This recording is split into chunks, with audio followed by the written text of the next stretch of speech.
वो रे सपोज ऐसे इंसिडेंट हुई, नॉर्मल हम लोगों ने ऐसे डिफाइन किया था, तो रिफ्लेक्टेड रे अगर आई का एंगल बनाती तो ऐसे कहीं बना सकती। अब ऐसे इंसिडेंट हुई तो वाली जो साइड आएगी दैट इज कॉनकेव और ये वाली जो साइड आएगी वो कॉन्वेक्स। अब एक क्वेश्चन है कि अगर मैं किलकिल सचान IIT कानपुर का स्टूडेंट रह चुका हूं और ये हाई स्कूल का जो फिजिक्स का सिलेबस है ये सीरीज का पहला लेक्चर है, तो सारे लेक्चर्स बहुत अच्छे से देखना और जितनी भी फिजिक्स है वो क्लियर हो जाएगी, अच्छे से समझ में आएगी और अगले कॉम्पिटिटिव एग्जाम्स के लिए आपका एक बेस तैयार होगा।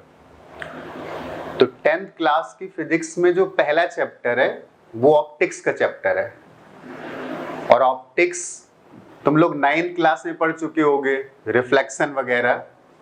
तो 9th क्लास में प्लेन मिरर्स के रिफ्लेक्शन के बारे में डिस्कस किया गया था और इस चैप्टर में जो रिफ्लेक्शन डिस्कस किया गया है वो स्फेरिकल मिरर्स का किया गया है। तो आज के इस लेक्चर में हम लोग पढ़ेंगे रिफ्लेक्शन क्या है और जो रेफरेंस बुक मैं सजेस्ट करूंगा वो NCERT। तो पहले हम लोग इस चैप्टर के सारे कॉन्सेप्ट क्लियर कर लेंगे और जब सारे कॉन्सेप्ट क्लियर हो जाएंगे तो फिर एक बार NCERT से भी पास करेंगे कि उसमें क्या क्या चीजें लिखी हैं और उन सारे पॉइंट को, उसके जो भी एक्सरसाइज है और जो प्रैक्टिकल एक्सपेरिमेंट उसमें लिखे हुए हैं, जो भी एक्टिविटीज हैं उनको डिस्कस करेंगे। उसका पूरा जो एक्सरसाइज है वो पूरा डिस्कस करेंगे और जो लास्ट ईयर के जो भी बोर्ड एग्जाम में क्वेश्चन पूछ चुका है वो सारे डिस्कस करूंगा। तो ये सारे लेक्चर्स कंटिन्यूअसली देखते रहना है। तो आज हम लोग शुरू करते हैं रिफ्लेक्शन। तो पहले तो समझ लेते हैं कि रिफ्लेक्शन है क्या। तो रिफ्लेक्शन का मतलब जैसे कोई लाइट रे, तो हम लोग 9th क्लास में पढ़ चुके हैं कि लाइट रे हमेशा स्ट्रेट पाथ फॉलो करती है। तो जब लाइट रे किसी ऐसे सरफेस पर गिरती है कि जिसके बाद वो उसके अंदर एंटर नहीं कर सकती है तो उसी मीडियम में वापस आ जाती है और उसी मीडियम में वापस आने को हम लोग क्या बोलते हैं, रिफ्लेक्शन बोलते हैं। ये रिफ्लेक्शन ही है जिसकी वजह से हम चीजों को देख पाते हैं। जैसे ये पेन है, इसको देख पा रहे हो, तो इस पेन को देख पाने का मतलब है कि इस पर लाइट पड़ी होगी, इससे कुछ लाइट रिफ्लेक्ट होकर के तुम्हारी आंखों तक पहुंची और उसकी वजह से इस पेन को हम लोग देख पाते हैं। तो रिफ्लेक्शन का मतलब होता है कि किसी सरफेस से लाइट का उसी मीडियम में वापस आ जाना, दैट इज कॉल्ड रिफ्लेक्शन। क्या बच्चों रिफ्लेक्शन समझ में आया? तो रिफ्लेक्शन का एक सिंपल सा लॉ है कि एंगल ऑफ इंसिडेंस और एंगल ऑफ रिफ्लेक्शन दोनों सेम होने चाहिए। तो जब हम लोगों ने प्लेन मिरर पढ़ा था तो सपोज ये मिरर है,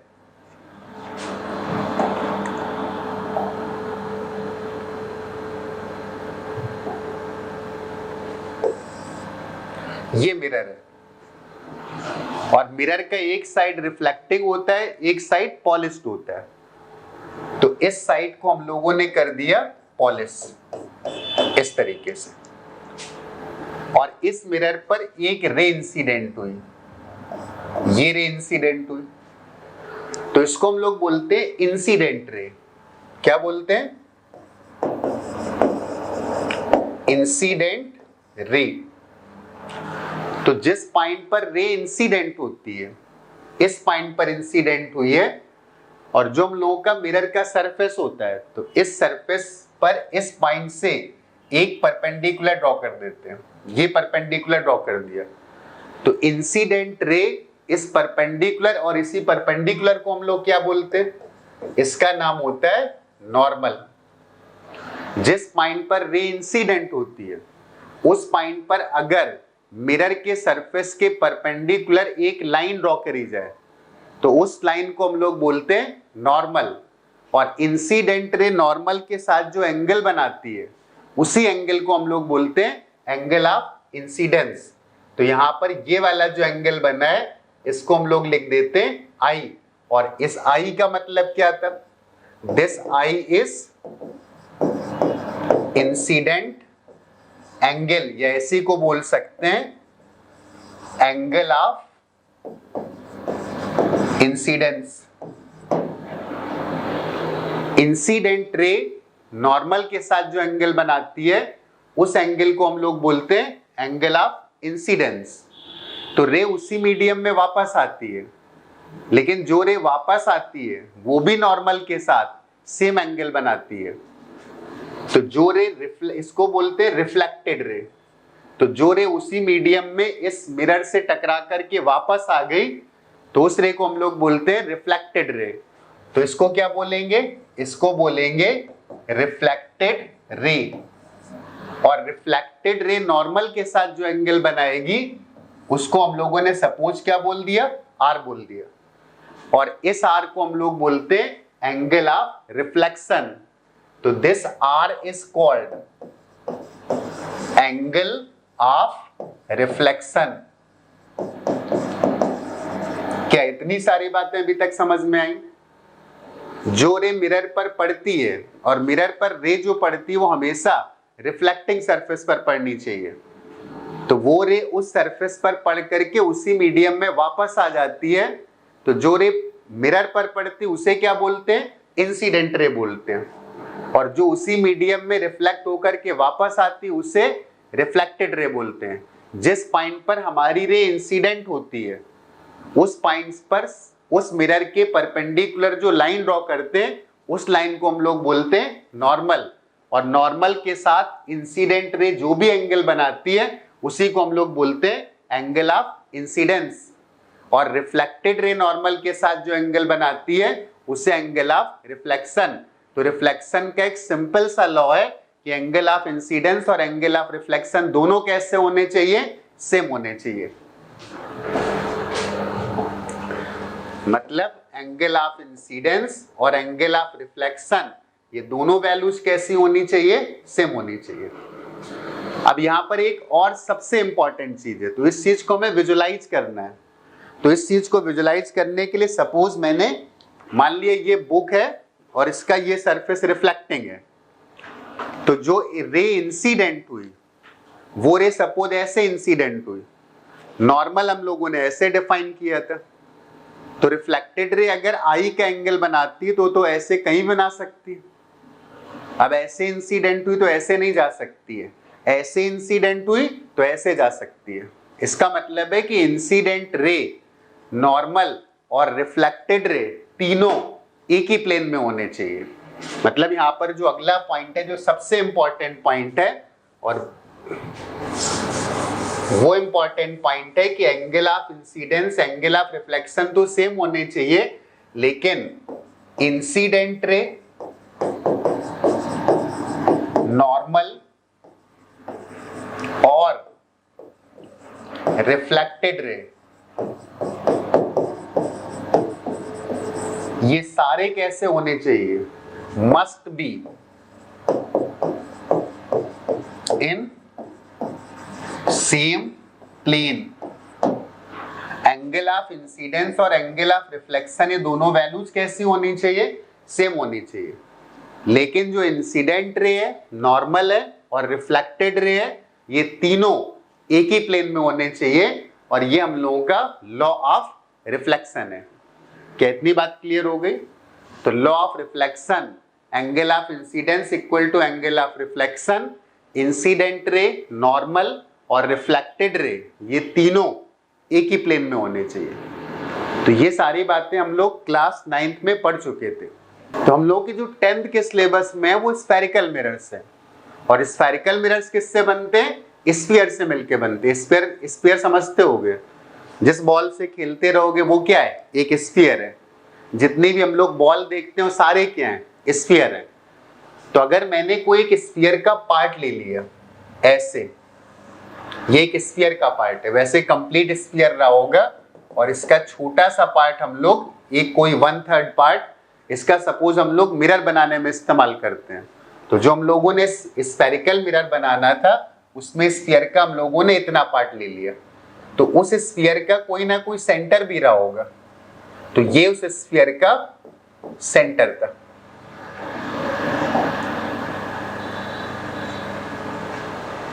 अब इसकी दो साइड्स और बात हमें किसकी करनी? रिफ्लेक्शन की करनी है।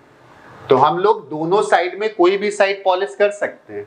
तो सपोज हम लोगों ने इस वाली साइड को पॉलिश कर दिया, इस वाली साइड को। कौन सी साइड? जो उभरी हुई साइड है, और जो दबी हुई साइड है वो रिफ्लेक्टिंग है। तो ये वाली जो साइड है वो रिफ्लेक्टिंग है,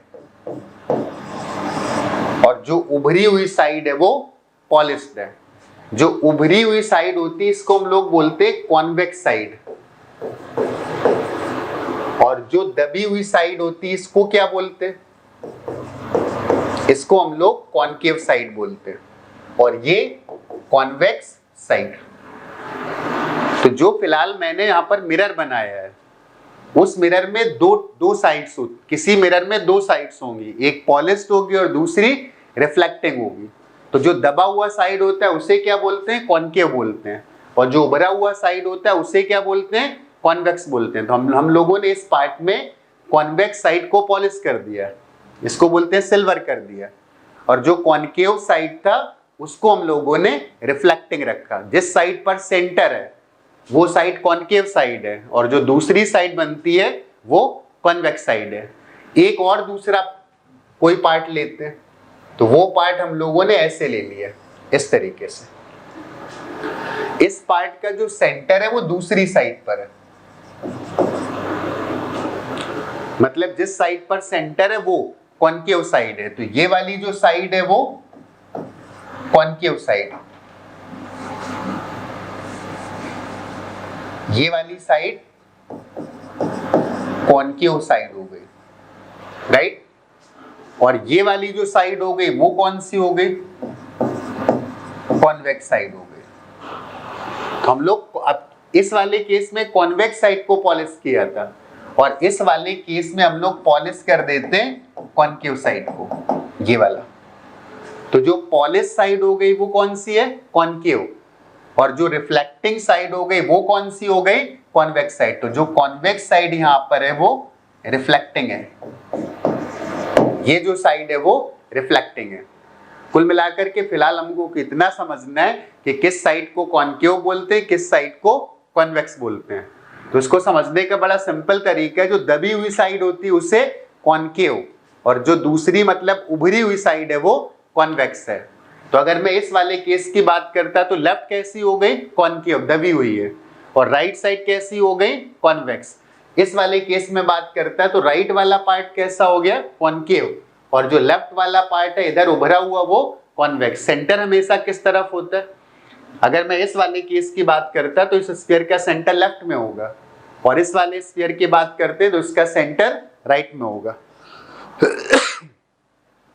तो सेंटर हमेशा कॉनकेव साइड पर होगा, और दूसरी साइड जो उभरी होगी उस साइड पर सेंटर नहीं होगा।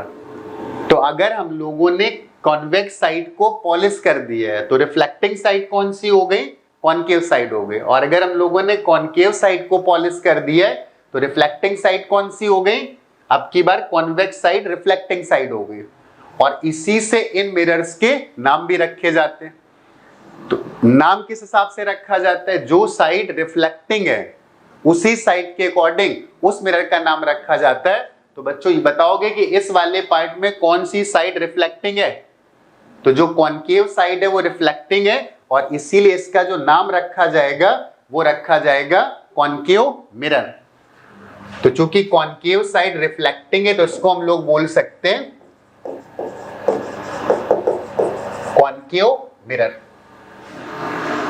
तो किसी स्फेरिकल मिरर की अगर उभरी हुई साइड को पॉलिश कर दें, मतलब कॉन्वेक्स साइड को पॉलिश कर दें, तो कॉनकेव साइड रिफ्लेक्टिंग हो गई, और रिफ्लेक्टिंग साइड के हिसाब से उस मिरर का नाम रखा जाता है। इसलिए इस वाले मिरर का जो नाम होगा वो कॉनकेव मिरर कहलाएगा।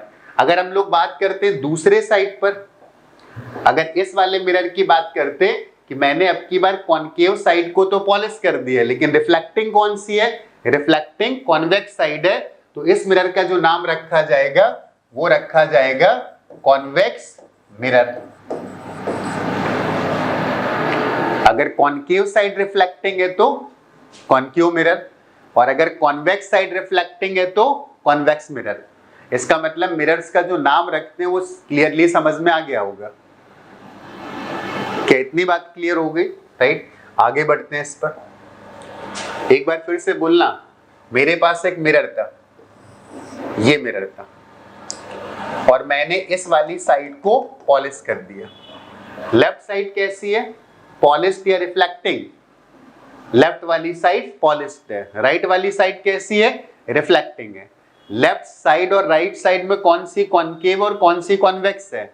तो जो दबा हुआ है वो कॉनकेव है, जो उभरा हुआ है वो कॉन्वेक्स है। नाम हमेशा किसके हिसाब से रखते हैं? रिफ्लेक्टिंग सरफेस के हिसाब से रखते हैं। तो इस वाले केस में जो राइट साइड है वो कैसी है? वो रिफ्लेक्टिंग है। और अगर ये रिफ्लेक्टिंग है, तुमसे पूछा जाता कि इस मिरर का क्या नाम होगा, तो इस मिरर का नाम होगा कॉन्वेक्स मिरर। क्या बच्चों इतनी बात प्रॉपर्ली समझ में आ गई? एक और एग्जांपल बताते हैं जो भी डिस्कस किया था। ये हम लोगों का स्फीयर का एक पार्ट था और अब की बार मैंने पॉलिश कर दिया इस साइड पर। तो पहले तो बताना है तुम्हें कि लेफ्ट कॉनकेव है कि राइट कॉनकेव है। जो दबा हुआ है वो कॉनकेव है, जिस साइड पर सेंटर है वो कॉनकेव है, बाकी जो दूसरा साइड है वो कॉन्वेक्स है। तो अब की बार हम लोगों ने इस वाले पार्ट को क्या बोलेंगे? ये वाली जो साइड आएगी दैट इज कॉनकेव और ये वाली जो साइड आएगी वो कॉन्वेक्स। अब एक क्वेश्चन है कि अगर लेफ्ट साइड को पॉलिश किया तो राइट साइड कैसी हो गई? राइट साइड हो गई रिफ्लेक्टिंग साइड। और नाम कैसे रखा जाता है? रिफ्लेक्टिंग साइड के हिसाब से। तो रिफ्लेक्टिंग साइड कौन सी थी? रिफ्लेक्टिंग साइड थी कॉनकेव। तो रिफ्लेक्टिंग साइड अगर कॉनकेव साइड है तो इसका क्या नाम रखा जाएगा? इसका नाम रखा जाएगा कॉनकेव स्फेरिकल मिरर। वैसे पूरा नाम है कॉनकेव स्फेरिकल मिरर, लेकिन चूंकि हम लोग स्फेरिकल मिरर्स की बात करते हैं तो केवल इसको बोल देते हैं कॉनकेव मिरर। तो कॉनकेव मिरर और कॉन्वेक्स मिरर, ये सारी बातें क्लियरली समझ में आ गई होंगी। It's okay. अब एक बात आती है कि हम लोगों ने जो रिफ्लेक्शन के लॉस पढ़े थे, वो रिफ्लेक्शन के लॉस तो हम लोगों ने प्लेन मिरर्स के लिए पढ़े थे। तो क्या रिफ्लेक्शन के लॉस, अब ये वाला मिरर प्लेन तो है नहीं, अब ये वाला मिरर तो कर्व्ड है ना, इस तरीके का। तो जैसे हम लोगों ने रिफ्लेक्शन का लॉ पढ़ा था तो वहां पर एक प्लेन मिरर था, एक साइड को पॉलिश कर दिया था, ये इंसिडेंट रे आई थी, ये नॉर्मल था और ये रिफ्लेक्टेड रे थी। एंगल ऑफ इंसिडेंस और एंगल ऑफ रिफ्लेक्शन दोनों बराबर थे। अब एक सवाल आता है कि हम लोग अब 10th क्लास में अगर स्फेरिकल मिरर्स पढ़ रहे हैं तो वहां प्लेन सरफेस तो है नहीं।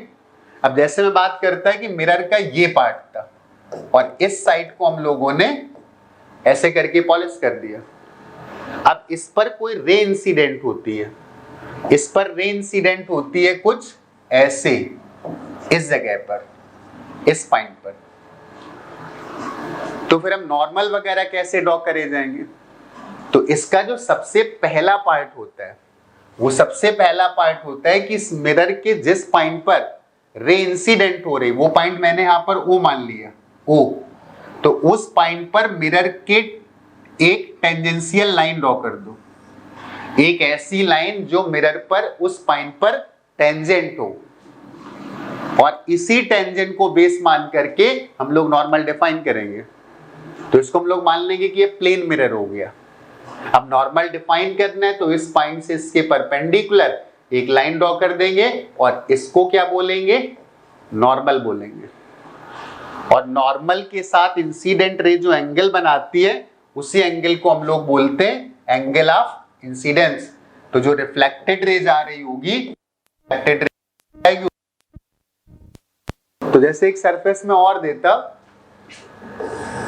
तुम्हें आंसर देना है लेफ्ट साइड कॉनकेव या कॉन्वेक्स, कॉनकेव या कॉन्वेक्स, लेफ्ट साइड। तो लेफ्ट साइड चूंकि उभरी हुई है इसलिए कॉन्वेक्स। तो राइट साइड कैसी हो गई?